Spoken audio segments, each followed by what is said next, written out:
Quería dedicar unos minutos a hacer un breve comentario que nos ayude a entender el debate cristológico de los primeros siglos de nuestra era, un debate fundamental que se dio en el seno de la Iglesia y de la primera cristiandad. ¿Por qué? Porque era fundamental entender quién era Jesús y cuál había sido la misión de Jesús. El siglo I, después de la muerte, resurrección y ascensión del Señor, la Iglesia tuvo su primera expansión por obra de los apóstoles, primero de los 11, los discípulos, y enseguida, tras la conversión de Pablo, es fundamental el papel que va a jugar el antiguo perseguidor Saulo, derribado de su caballo cuando iba a buscar cristianos para llevar prisioneros, y el que cayó perseguidor se levantó perseguido por el testimonio que dio de la fe durante toda su vida hasta terminar dando la cabeza por Cristo, a quien él en un momento persiguió.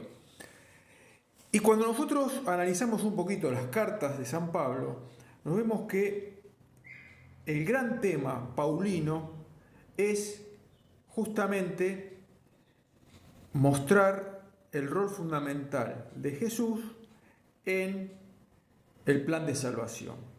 O sea, lo que San Pablo quiere hacer es cortar con las concepciones judaizantes que entendían que había que continuar con los ritos externos del judaísmo.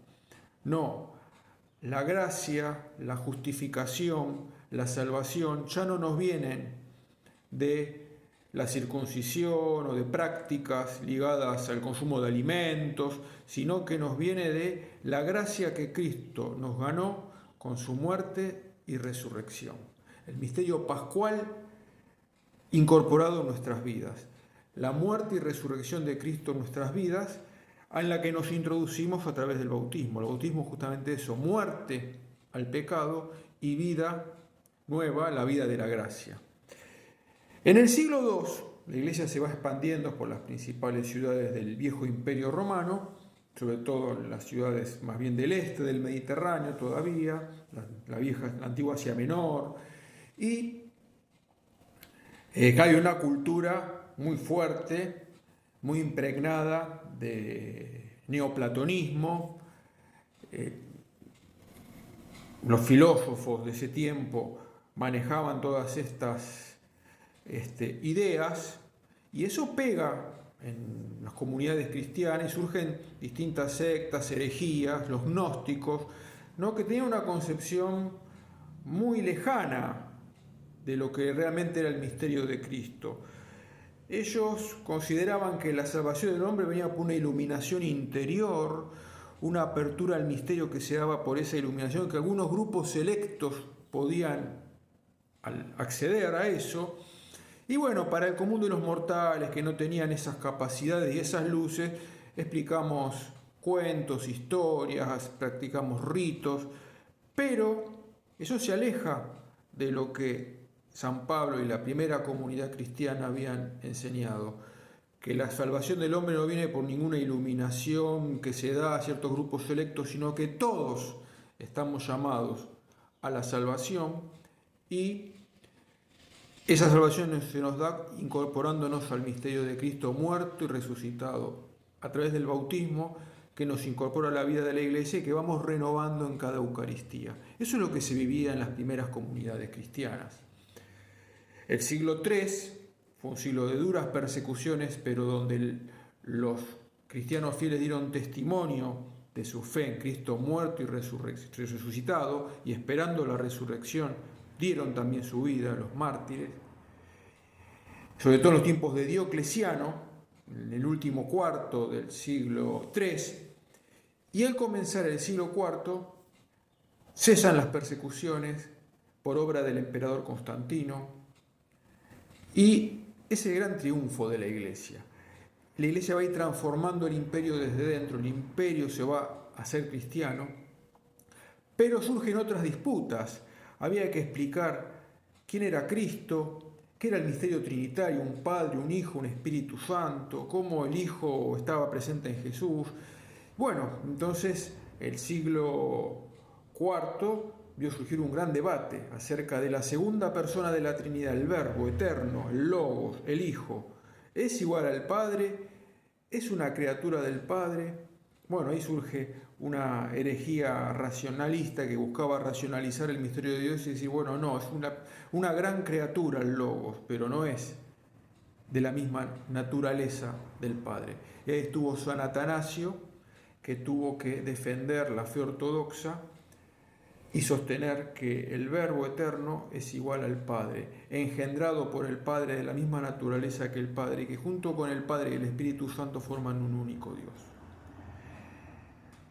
Constantino, el emperador que había permitido la fe y le había dado vía libre a la fe cristiana en el imperio, cuando ve esta división que se da en el seno de la Iglesia, convoca un concilio, reúne a los obispos de su tiempo, y el concilio de Nicea proclama justamente que el Logos, el Verbo, es igual al Padre. Entonces, una primera gran definición trinitaria. Ahora bien, ¿cómo ese Logos, ese Verbo estaba presente en el hombre Jesús? Entonces surgen otras disputas y otras herejías, y se va a decir, bueno, que Jesús era un hombre y que estaba como animado desde fuera por el Logos, que había un hombre, una persona humana y como que instrumentalizado por el Logos, y entonces no se tenía bien claro si eran dos personas o una sola persona, Jesús, y ahí es donde San Cirilo de Alejandría enfrenta a Nestorio, que es el que sostenía que en Jesús había dos personas, y dice, no, la persona de Jesús es la misma persona del Logos. En Jesús el Verbo, el Logos de Dios, se ha hecho presente humanamente. En ese rostro humano de Jesús vemos a aquel que es la imagen invisible de Dios, el Logos, el Verbo, el Hijo eterno, que ya no es algo abstracto, alejado de nosotros, sino que lo vemos en concreto en este hombre. Esa es su persona. Pero claro, aparece otro peligro, pensar que la humanidad de Jesús quedaba disuelta y que era Dios en apariencia humana. Y entonces van a venir nuevos padres de la Iglesia a aclararnos, nuevos concilios a aclararnos que no, que ese Dios presente en Jesús ha asumido totalmente la humanidad. La persona es divina, pero es un hombre que siente, que sufre, que se alegra, que llora, como todo hombre. Dos naturalezas, la humana y la divina, y una persona, la persona del Verbo. En Jesús Dios se nos hace visible. Por eso en aquella iglesia de esos primeros siglos empezó a representarse esa imagen, porque a través de la imagen del icono de Jesús se transparentaba el misterio del Logos, imagen del Padre, y podíamos de algún modo tener un acceso al misterio trinitario.